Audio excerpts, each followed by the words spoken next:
بسم اللہ الرحمن الرحیم۔ السلام علیکم، welcome to my YouTube channel. اگر آپ کو میری کہانیاں پسند آتی ہیں تو میرے چینل زوہا سینٹر وائس کو سبسکرائب کریں اور تمام ویڈیو اپڈیٹس کے لیے بیل نوٹیفیکیشن کو آن کر دیں۔ اس سوسائٹی کا سب سے خوبصورت اور عالیشان گھر جسے محل کہا جائے تو بجا ہوگا۔ لگتا ہے جیسے بنوانے والے نے اپنی بھرپور توجہ اور پیسہ استعمال کیا، مگر جب سے میں اس سوسائٹی میں آئی تھی اسے ویران دیکھا تھا۔ میرا دل چاہتا کہ کاش یہ میرا گھر ہوتا، میں اسے ایسے سجاتی سنوارتی کہ اس کی خوبصورتی میں مزید اضافہ ہوتا۔ میں اکثر حارث سے کہتی آپ مجھے بالکل ایسا ہی گھر بنا کر دیں، بس میری یہ دلی خواہش ہے۔ حارث مسکرا کر وعدہ کر لیتے انشاءاللہ ضرور، دعا کرو میری پرموشن ہو جائے اور میں مستقبل کے خوابوں میں کھو جاتی۔ ہمیں اس سوسائٹی میں آئے ابھی 1 ماہ ہی گزرا ہوگا۔ اس مکان میں لوگ آ گئے، اب جستجو لگی تھی کہ کسی روز اس گھر کو اندر سے دیکھوں گی۔ میں نے حارث سے اپنا ارادہ ظاہر کیا۔ انہوں نے ہنستے ہوئے کہا ارے اس گھر کے علاوہ آپ کے ارد گرد اور بھی لوگ اور توجہ طلب چیزیں ہیں، کبھی سنجیدگی سے ہم پر بھی توجہ دیں۔ میں نے پیار بھرے غصے سے اس کی طرف دیکھا۔ اچھا، اب آپ کو یہ غلط فہمی کب سے ہونے لگی کہ میں آپ کو اگنور کرنے لگی ہوں؟ آپ کی جگہ، آپ کی اہمیت، آپ کے پیار میں کوئی بھی حصے دار نہیں بن سکتا۔ صبح حارث اور بچے جا چکے تھے، میں نے کچن سمیٹا تبھی ماسی آ گئی۔ میں ٹیرس میں چلی آئی، قریب ہی بازار تھا، کافی گہما گہمی رہتی تھی کیونکہ ٹریفک بھی اچھا خاصا ہوتا تھا۔ مین بازار میں میرا گھر تھا، یہ میرا روز کا معمول تھا، اکثر بچے اسکول کے لیے یہاں سے پیدل گزرتے تھے۔ میں کچھ دیر اس گہما گہمی سے لطف اندوز ہوتی، پھر اپنے کمرے میں چلی آتی۔ تھوڑی دیر بعد ملازمہ نے بتایا کہ بی بی کوئی خاتون آئی ہیں، آپ کب پوچھ رہی ہیں؟ میں نے ڈرائنگ روم میں بٹھا دیا ہے۔ اچھا چلو میں آتی ہوں۔ میں نے ہاتھ سے اپنے بال درست کیے اور ڈائننگ روم میں پہنچی۔ خاتون کھڑی ہو گئیں۔ السلام علیکم، میں نے سلام کیا، مصافحے کے لیے ہاتھ بڑھایا۔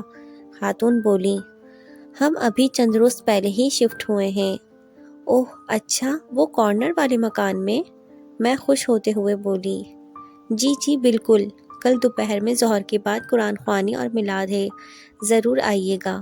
وہ مسکرائی بالکل جی، میں ضرور آؤں گی، یہ تو میری دلی خواہش ہے کہ میں آپ کے گھر جاؤں۔ ماشاءاللہ آپ کا گھر بہت پیارا ہے، بہت مبارک ہو آپ کو، میں نے خوش دلی سے مبارکباد دی۔ بہت شکریہ، جیتی رہیں، خاتون نے دعا دی۔ اچھا اب اجازت دیجیے، خاتون اٹھنے لگی۔ ارے ایسے کیسے، آپ پہلی دفعہ آئی ہیں؟ تبھی ملازمہ چائے اور کچھ ناشتہ لے کر کمرے میں داخل ہوئی۔ میں قرآن خوانی میں جانے کے لیے پر تول رہی تھی، کل کا انتظار بڑی شدت سے تھا۔ میں وقت سے پہلے ہی سارا بیگم کے گھر پہنچ گئی، بہت ہی ملنسار اور نفیس خاتون تھیں، مجھے ہاتھوں ہاتھ لیا۔ ان کی 2 پیاری سی بیٹیاں اور بہو بھی مجھ سے مل کر بہت خوش ہوئی۔ لڑکیاں پڑھ رہی تھیں، بہو کے 2 بچے تھے، 2 بیٹے جن میں ایک شادی شدہ اور ایک غیر شادی شدہ تھا۔ حشمت اللہ بھی بہت سلجھے ہوئے دیندار تھے، غرض یہ کہ آئیڈیل گھرانہ تھا، خاصے کھاتے پیتے لوگ تھے۔ گھر کا ایک ایک کونا میں نے دیکھا، گھر اندر سے اور بھی خوبصورت تھا۔ قرآن خوانی اختتام پر تھی کہ اچانک شور ہوا۔ ابا جی نماز پڑھ کر آ رہے تھے کہ سیڑھیوں سے گر گئے، بھاگ دوڑ مچ گئی، پتہ چلا بے ہوش ہیں، خاصی چوٹیں آئی ہیں۔ دونوں بیٹے اور آپی فوراً ہاسپٹل لے کر پہنچے۔ عجیب افراتفری مچی ہوئی تھی۔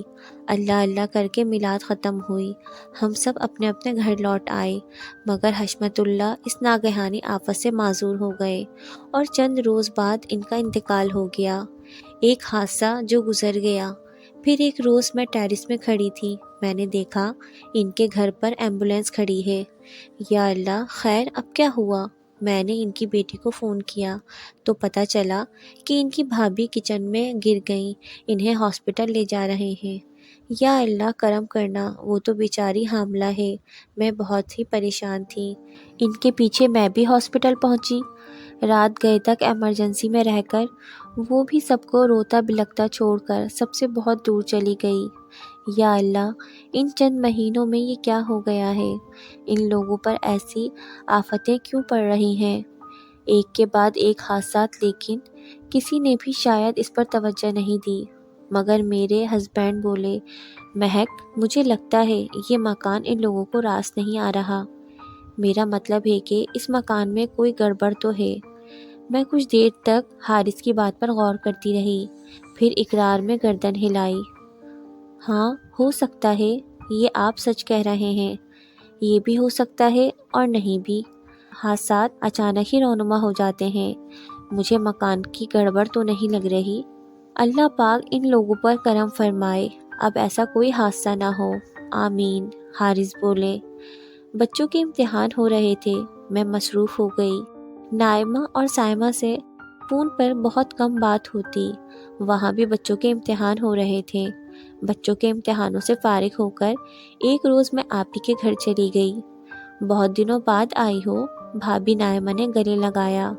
ہاں بھائی، کچھ مصروفیات زیادہ ہو گئی تھیں، کبھی تم لوگ بھی آ جایا کرو نا امی کو لے کر، میں نے کہا تو سارا بیگم بولی، انشاءاللہ ضرور، کیوں نہیں۔ باتوں باتوں میں آپی نے اپنی تھوڑی سی آپ بیتی سنائی کہ ان کی لو میرج تھی، دونوں کے والدین کی ناراضگی کے باوجود ان لوگوں نے شادی کر لی، ہندوستان سے پاکستان آ گئے۔ ان دونوں کا کوئی بھی رشتہ دار پاکستان میں نہیں تھا، اور جو ہندوستان میں تھے ہمیشہ کے لیے ایک دوسرے کو بھول گئے تھے۔ یہ سن کر مجھے بہت تکلیف ہوئی۔ میں نے کہا، آپ خود کو تنہا نہ سمجھیں، میں اور حارث آدھی رات کو حاضر ہیں، اگر آپ کو کوئی ضرورت پڑے تو۔ انہوں نے آگے بڑھ کر میرے سر پر شفقت سے ہاتھ رکھا۔ جیتی رہو چندا۔ کچھ دیر بیٹھ کر میں گھر چلی آئی۔ حارث کو بتایا تو انہوں نے بھی افسوس کیا۔ ہمیں اب ان لوگوں سے اور زیادہ انسیت ہو گئی تھی۔ دن، ماہ، سال گزرتے رہے۔ سارا بیگم کو اس گھر میں آئے دوسرا سال تھا۔ آپ ہی اکثر روتی رہتی اور بہت اداس رہتی، اپنے بچھڑنے والوں کے غم میں گھل رہی تھی۔ ایک روز چھٹی کا دن تھا، حارث گھر پر تھے۔ سائمہ کا فون آیا، روتے ہوئے اس نے بتایا کہ بھابی آپ اور بھائی جلدی گھر آ جائیں، امی کو پتہ نہیں کیا ہو گیا ہے، پلیز بھابی، اور فون بند ہو گیا۔ میں نے حارث کو بتایا کہ سائمہ نے ہم دونوں کو بلایا ہے، بہت رو رہی تھی، آپ ہی کو پتہ نہیں کیا ہو گیا ہے۔ اس نے تفصیل نہیں بتائی، جلدی چلیں۔ ہم جب وہاں پہنچے تو آپی کی حالت بہت خراب تھی، وہ بہکی بہکی باتیں کر رہی تھی، گھر سے باہر بھاگنے کی کوشش کر رہی تھی۔ ان کی آنکھوں میں وحشت اور چہرے پر کرختگی تھی۔ حارث نے انہیں دیکھتے ہی کہا، شہاب، تم فوراً کسی عامل کا بندوبست کرو، آپی کی حالت ٹھیک نہیں ہے۔ وہاب بولا، بھائی ہاسپٹل لے چلیں گے۔ نہیں، وہاں بھی ہاسپٹل کا کیس نہیں ہے، شہاب بولے۔ مجھے اچانک یاد آیا، میں نے اپنے بھائی کو فون کیا، اور ایک پیر صاحب امی کے گھر کے پاس رہتے تھے۔ میں نے ارسلان کو کہا کہ ان کو لے کر فوراً یہاں پہنچو۔ کچھ ہی دیر بعد آپی کی حالت کچھ سنبھلی۔ پھر حارث نے کہا، پیر صاحب پلیز ذرا حساب لگا کر دیکھیں، اس مکان میں کوئی گڑبڑ تو نہیں ہے؟ جب سے یہ لوگ یہاں آئے ہیں تو کوئی نہ کوئی المناک حادثہ ہو رہا ہے۔ پیر صاحب نے اقرار میں سر ہلایا۔ کافی دیر تک کچھ پڑھتے رہے، آنکھیں بند تھیں، چہرہ ایک دم سرخ ہو چکا تھا، جسم ہلکا ہلکا لرزتا رہا تھا، دانت بیچ رہے تھے، بہت زیادہ غصے کی کیفیت تھی۔ کیا کہا، یہاں سے نہیں جاؤ گے؟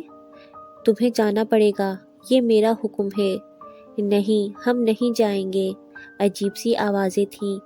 اگر نہیں جاؤ گے تو رہو، مگر ان لوگوں کو نقصان مت پہنچاؤ، یہ لوگ تمہارا کیا بگاڑ رہے ہیں؟ انہوں نے ہماری جگہ پر قبضہ کیا ہوا ہے، ہم یہ برداشت نہیں کر سکتے کہ کوئی ہماری جگہ پر قبضہ کرے۔ ٹھیک ہے، میں تم سے بعد میں نمٹ لوں گا، ابھی میں انتظام سے نہیں آیا، تم باز آ جاؤ، اور اب ان لوگوں کو بالکل بھی تنگ نہیں کرنا۔ اور پھر پیر صاحب نے جتنی کوشش کر سکتے تھے کی، اور کل آنے کا وعدہ کر کے چلے گئے، کیونکہ وہ بھی سمجھ گئے تھے کام بہت مشکل ہے، کل پوری تیاری سے آئیں گے۔ پیر صاحب کے آنے سے وہ مخلوق محتاط ہو گئی، وہ وقفے وقفے سے ایک انسانی جان لے رہے تھے۔ اب وہ بہت غصے میں آ گئے تھے، انتقام کی آگ میں مچل رہے تھے، تڑپ رہے تھے، اور پھر انہوں نے اپنا کام کر دکھایا۔ آپی کی طبیعت اچانک پھر بگڑی۔ آدھی رات کا وقت تھا۔ بچوں نے ایمبولینس منگوائی اور ہاسپٹل لے گئے۔ پیچھے 2 گاڑیاں گھر سے نکلیں۔ ساری فیملی ہاسپٹل روانہ ہو گئی، مگر ہاسپٹل پہنچنے سے پہلے روڈ ایکسیڈنٹ میں ساری فیملی ہمیشہ کے لیے اس دنیا سے رخصت ہو گئی۔ ایمبولینس میں شہاب اور حارث تھے۔ ڈاکٹروں کی پوری ٹیم آپی کے ارد گرد تھی، لیکن کسی کو بھی مرض سمجھ میں نہیں آیا۔ چند لمحوں میں آپی بھی اپنے پیاروں سے جا ملی۔ شہاب جب ماں کی ڈیڈ باڈی لے کر گھر پہنچا تو پتہ چلا سبھی ہاسپٹل گئے ہوئے ہیں۔ انہوں نے وہاب کو کال ملائی تو جواب کسی اجنبی نے دیا، آپ کی فیملی روڈ ایکسیڈنٹ میں ہلاک ہو چکی ہے، کوئی بھی نہ بچ سکا۔ شہاب کے ہاتھ سے سیل گر پڑا، وہ بے ہوش ہونے لگا۔ حارث نے انہیں تھام لیا۔ شہاب نے رک رک کر کہا، فلاں ہاسپٹل میں میری فیملی کی لاشیں ہیں، اور شہاب کی گردن بھی ایک طرف ڈھلک گئی۔ اف اف، اللہ، یہ کیا ہو گیا؟ آنن فانن ایک بھرا گھر نیست و نابود ہو گیا۔ اتنا خوبصورت محل خونی محل میں بدل گیا۔